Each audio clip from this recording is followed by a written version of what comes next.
আসসালামু আলাইকুম আমার আপু ভাইয়ারা, আপনারা কেমন আছেন? আল্লাহর রহমতে সবাই ভালো আছেন। আমিও আল্লাহর রহমতে অনেক ভালো আছি। সাবিহা শারমিন ইউটিউব চ্যানেল থেকে বলছি। আমি শারমিন। আমি আজকের ব্লগটা শুরু করেছি, দেখতে থাকেন। দেখতে দেখতে ভালো লেগে যাবে, আর পাশে থাকবেন, সাপোর্ট করবেন।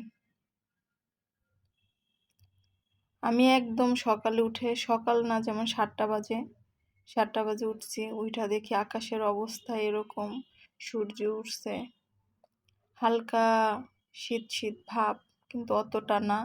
আমার মেয়েকে ডাকতেছি যে শুইছে আর ওঠে না। এখন আমি কি করব চিন্তা করতেছি, একটু দুধ বানায় রাইখা দিই আমার মেয়ের জন্যে।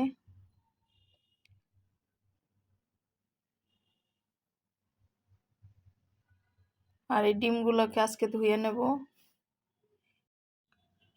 সকালে ওঠার পরে রুমের পরিবেশ কেমন থাকে ওইটা একটু শেয়ার করলাম। সকালটা আমার ছেলেকে ডাকতে আইছি, ওঠে না।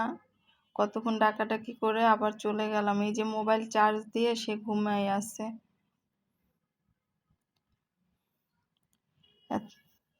এখন আমি মাঝখানে আইসা পড়লাম। আমি একটা ফ্রিজ থেকে আমার মেয়ে খাবে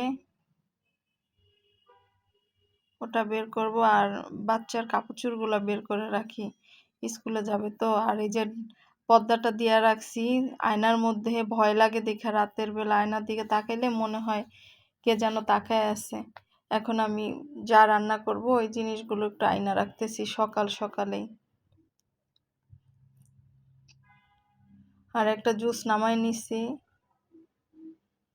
চকলেট দুধ, সরি, ওইটা দিয়ে একটু দুধ মিলাইয়া আমার তাসমিয়ারে আমি দিমু। আর ওই বাদামটা ভিজায় রাখছি, তার বাবা খাবে। এখন এটার মধ্যে এটা দিয়া পরে রুমে নিয়ে যাব, উঠলে পরে মুখ ধুয়ে এটা খাবে।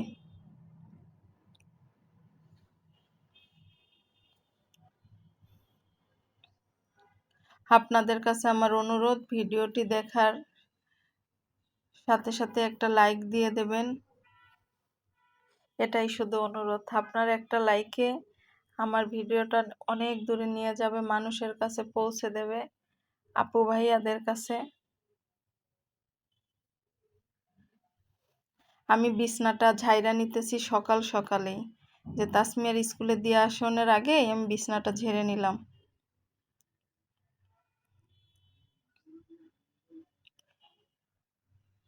আমি শুধু বালিশগুলো একটু ঠিক করে রাখবো, আর একটু হালকা পাতলা করে ঝাইরা রাখবো। আর কাপড় চোপড়গুলা বারান্দায় রোদ দিয়ে দেবো। আমার বিছনা ঝাড়া হয়ে গেছে।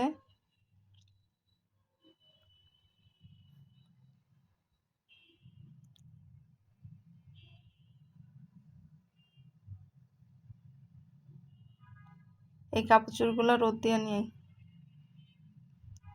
বেশি আমি ডিটেলস শেয়ার করব না, আমি একটু কতটুক শেয়ার করব এটা নিজেরটা নিজের কাছে। আপনারা আমার কথার কোনো ভুল ধরেন না, আমি এত কথা বলতে পারি না গুছাইয়া, যতটুক পারি অতটুকুই বললাম। আমার কাপড় চোপড়গুলো রোদ দেওয়া শেষ। এখন আমি স্কুল ড্রেসটাকে নামায় নিলাম তাসমিয়ার। আর দেখতেছি বোকরা খুঁজা পাইতেছি না। আর এখন দিয়ে আসছি, দিয়ে আইসা পাকঘরে আসছি। পাকঘরে আইসা এখন একটু মাংস ছিল ফ্রিজে, ওইটা দিয়ে লাউ দিয়ে রান্না করব। কারণ প্রতিদিন ভাবি যে কি রান্না করব, ছেলে মাছ খায় না, মেয়ে মাছ খায় না, ওদের জন্যে কি করা যায়। এই কারণে কই সবজিটাও খাইবো, মাংসটাও খাইবো। তাই একটু মাংস মাখায় এখন বসায় দেব। চুলার মধ্যে মাখায় রাখছি, হলুদ মরিচ যা যা উপকরণ লাগে সব দিয়েই মাখায় রাখছি।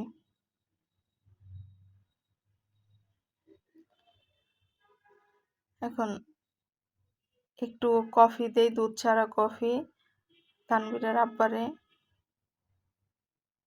একটু লাড়া দিয়ে নিলাম।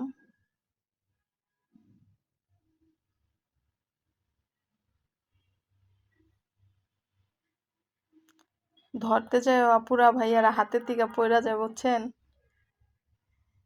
এটা হচ্ছে হাত পা হয়েছে নরম, শক্তি নেই আমার হাত পায়ে। এখন আমি পেঁয়াজগুলোকে কেটে নিছি, মাংসটা আমি বসায় নিছি। এখন লাউটা কেটে নেব, মাংস বসায় লাউটা কাইটা নেব। দেখেন লাউটা একবারে পাতলা করে কাটছি আমি, একদম তো মানে বাত্তি লাউ না, একদম কড়া লাউ দেখে আমি পাতলা করে ছোকলা ফালাইয়া পরে করছি। আবার একটু মাংসটা লাড়া দিয়ে নিলাম। এখন আমি কাঁচা টমেটোটা কেটে নেব, ভাজবো।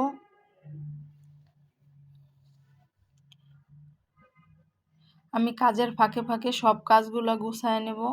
আমি আমার ছেলের বিছনাটা একটু ঝাড়বো, টেবিলটা একটু গুছাবো। এই যে সব বই খাতাগুলো এলোমেলো করে রাখছে, ওগুলা গুছাবো। এখন বিছনাটা একটু ঝেড়ে নেই, দেখতে থাকেন আপুরা ভাইয়ারা।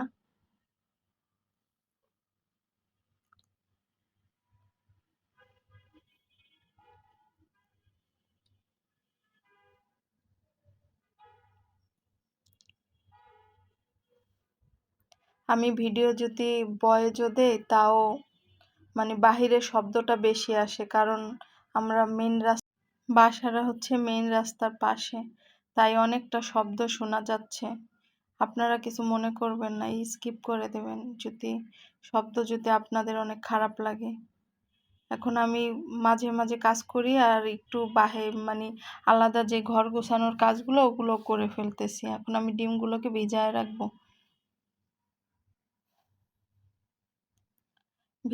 চিন্তা করতেছি ডিমটাকে ওই জায়গায় ঢেলে দেব, তাহলে তো সব ডিমই ভাঙা যাব। পরে চিন্তা করলাম যে আস্তে আস্তে করে পরে করি। এখন আমি একটু সাবান, এই ভিম সাবান দিয়ে নিছি, ওইটা দিয়ে একটু ভিজায় রাখবো। ভিজানোর পরে আমি এর মধ্যে উঠায় রাখতেছি ঝাঁপির মধ্যে। আমার ডিমগুলোকে ধোয়া হয়ে গেছে, রেখে দিলাম। এখন আমি বেগুন ভাজবো আর হচ্ছে কাঁচা টমেটো ভাজবো। আর চুলায় বসায় দিয়ে আইসা আসছি সোবার মধ্যে, যে আউলা ঝোলে রাইখা দিছে ম্যাডাম আসে, 2 ম্যাডাম আসে আইসা পড়ায়। আর 2 ম্যাডাম পড়ায় এই জায়গায় বৈশাই পড়ায়, রুমে যায় না। আমার ছেলেকে রুমে পড়ায়, মেয়েকে এই যে মাঝখানেই পড়াইতে দেই। না তা না হলে অনেক দুষ্টামি করে।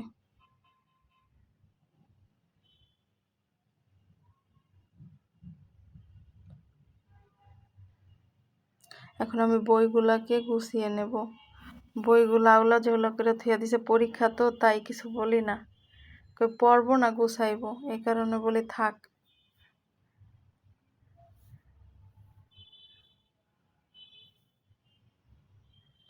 আমার সোফাটা ঝাড়ু দেওয়া হয়ে গেছে। এখন আবার আমি পাকের ঘরে যাব।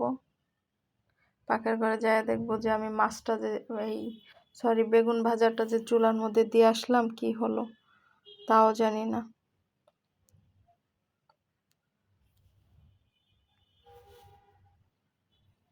আমি জাল কমায় রেখে গেছিলাম, তাই পড়ে নাই, কিছু হয় নাই। আমার বেগুনটা হয়ে গেছে। এখন আমি কাঁচা টমেটো ভাজি বসায় দিছি।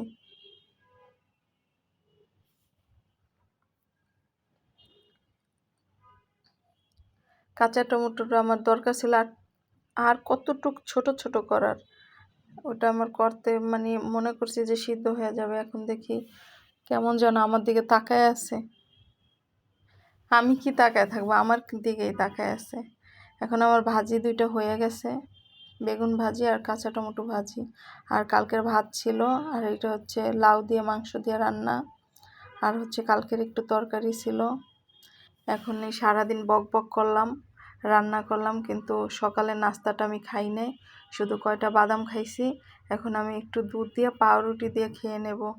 আমার সম্পূর্ণ ব্লগটা যদি কারো ভালো লাগে তাইলে আমার পাশে থাকবেন, আর আমার চ্যানেলটা সাবস্ক্রাইব করে দেবেন আর লাইক দেবেন। এটাই শুধু বলার ছিল, সবাইকে বলছি। আল্লাহ হাফেজ।